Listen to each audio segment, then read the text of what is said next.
G'day, Paul from Democast Media, helping you be understood the first time. I'm out at a local park, sitting in one of the dugouts at the Oval. It's acting as a windbreak for me here. It is a nice day, but it is quite windy. And so today I wanted to talk about how you can create stronger memories.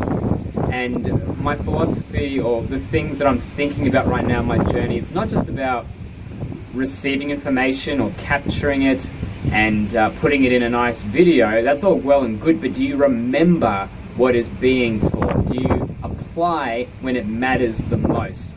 And that's about recollection. Recall when you're away from the training session or away from your smartphone, that you just watched something awesome or you've heard something on a podcast. Do you actually recall it in the moment of action, and do you take a different decision and build a new habit and then hence create new results? And that's really what we're trying to do when we create training material or content. What do people do after they see what you've been producing? I want to summarize and give my take on two pieces of content. One that I just heard this morning, which motivated me to actually make this vlog today, and another one which I've been reading about. So I'll start with the first one, and I've got some notes here. So it is called Cartoon Bunnies Are Hacking My Brain. This is an article by cnet released on the 24th of July by Joan E. Solsman. And the idea is this author was testing out some VR, and she had her goggles on, and she was suited up apparently. It's a really clunky device, and she's watching a movie, and she's testing out a few of these. One of these in particular had her in a virtual fantasy land, and a bunny hops up on the screen. The bunny is giving you the impression that it's really interested in you, and it's using a crude form of artificial intelligence where it's not only producing an image that's been pre-programmed, it will react and respond in response to your behavior. And when viewers were trying this out at, I think, at a film festival, the article says more about it, but people would, with their devices that they had on, they would even want to go and pat the bunny. In other experiences that this company was making, you could wave your arm around and create snow, or you would see these these flakes of snow, snowflakes, there we go, snowflakes coming down. You would want to go and touch it like it was real. Studies are starting to show that the virtual environment that you experience and the interaction that you engage in hits the hippocampus. And the hippocampus is an area which apparently regulates your memory and emotion, those two things. When you're recalling an experience from real life, the hippocampus lights up. And so in like manner, when you are remembering something from a virtual reality experience, the hippocampus lights up as well, which is interesting. This has applications for training. So it means one day, if applied properly, you can recreate a sales experience with humans and avatars, and they could react and respond to you like a real human would, which means that you could make mistakes and develop your soft skills without costing the company any money from bad customer experiences. You practice the real thing on goggles perhaps, and this is just me thinking on the fly that you could apply this and you would still have the same transfer of skill as if learning on the job. So something I've been thinking about, because it improves memory recollection. So really interesting article, invite you to have a look at that. Now the thing that got me to record today was a podcast I was listening to on the Model Health Show. This is by Sean Stevenson, and the episode was called Brain Hacks for Faster Learning boosting your retention and eliminating mental fatigue. And he had on a guy called Jim Kwik. Jim Kwik is one of the leading experts in accelerated learning, because he himself had suffered a brain injury, a significant one, when he was much younger.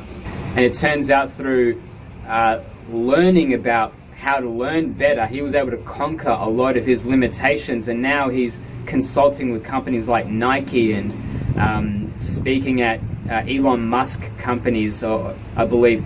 Anyway, he's a top guy in his field, and he was giving knowledge bombs today. Like, it had me pumping my fist while I was doing the dishes. Like, yes, I love what you're saying. That is awesome. Stuff I didn't know about, or stuff that I know but I just don't do enough. But he backs it up with science and real results and case studies and whatnot. So have a listen to that podcast. But a few things that I got from this is that learning is state dependent. Or in other words, your learning is dependent on how you're thinking and feeling at a given time. And I remember back in uni sitting in some boring lectures. Business stats, I believe, was one that I really sucked the joy out of my life, sitting there. And I had a very low attendance, funnily enough. But I also struggled a lot in that class to remember and to apply myself, because I just didn't get it. I struggled a lot with that kind of thing. Versus other types of lectures and classes where it was more about get into a real, the assignment was, you need to create a product based on what the market is asking for. I want you to go out and pretend that you're going to be a startup, and this is your company. You've got to create something that people want to buy. And that's what I'm going to judge your assessment on. That was something that was more memorable than sitting in those boring biz stats lectures, which I loathed. And that was because, a big part of it, I think, was because my emotional state was not, they weren't really doing much for me to help me be in the right state of mind. And some of the knowledge bombs he gave me there is what's good for the heart is good for the brain.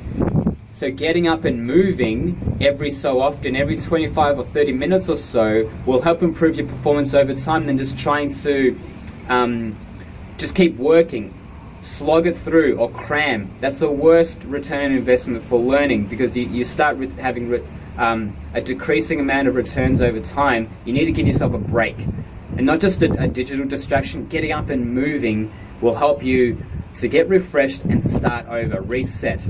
The other thing that really got me thinking and really concerned is that my morning habits have not been what it used to be. I used to get up and do a lot more exercise in the morning, and meditation. I used to do a lot of that. That's gone out the window now. And what Jim was saying is, your first hour of the morning, stay away from digital. Now, don't get me, I love digital, but I used to be of that same opinion too. I would try to not look at anything on a screen. I would get up and do my morning prayers and meditation and exercise and reading from a book, physical book. So I'd read scripture personally. I have not been doing any of that. Instead, I would go and take care of things at home with the baby, and then I might be looking at something on my phone in the first 10-15 minutes. That is bad. And he explained why, because all that stuff is like a dopamine hit. Every time we touch our phone and look at it at a notification, it's a hit of dopamine. That really is an addictive substance. It's, for me, I would call it a new kind of smoking. It affects you, because ultimately, if you're reliant on that to keep you going, it will have a short shelf life, because your mind starts to wander when you need to be focusing later on. So if you're struggling to focus when you need to be working, maybe it's because we have become so reliant on digital to distract us, rather than just staying on task or relying on stimulants to keep us going.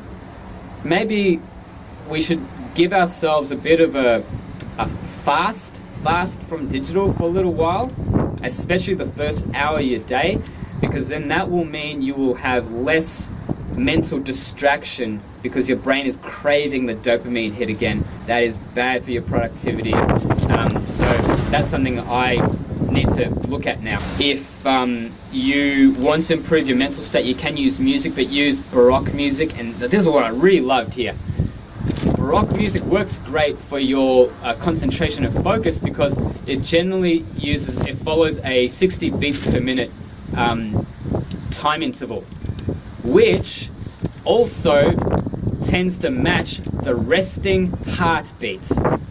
The resting heartbeat, the number of beats per minute, it closely aligns with the timing interval of Baroque music. And when I heard that, I was like, oh, that is sick. I love that.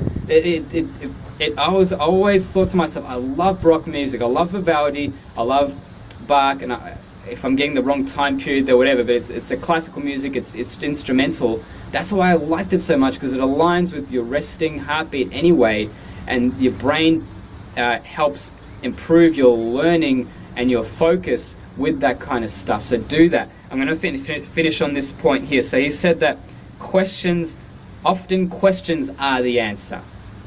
Questions that you ask yourself are like magnets. You attract the answer that you're looking for. So to have a better answer, ask yourself a better question. So to improve recollection, when you're reading something, don't reread the passage.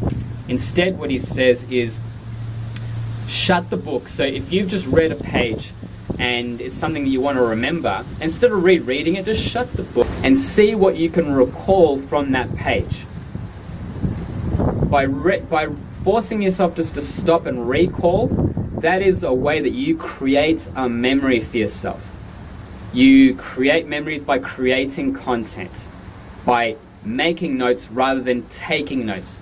Instead of transcribing, put it in your own words. So it's forcing yourself to create content on the go, which creates a memory. And he also said you need to ask yourself questions as you go. So how would I teach this to someone else? How does this align, or how does this compare with what I already know? Asking yourself those kinds of questions as you go along will help you with memory. So, and again, this is why I wanted to record something today, because this was on my mind. I was excited about it and I wanted to teach it immediately, so I'm going to recall this better. So I hope that you got something out of this, and I want you, if you're watching this, how have you used these principles in your own study and work? How have they worked for you? How do you create stronger memories for yourself? That is the question. How do you create better and stronger, more vivid memories for yourself?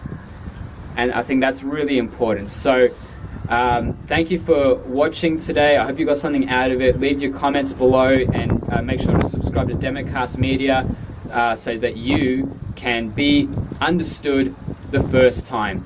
Thank you, and goodbye.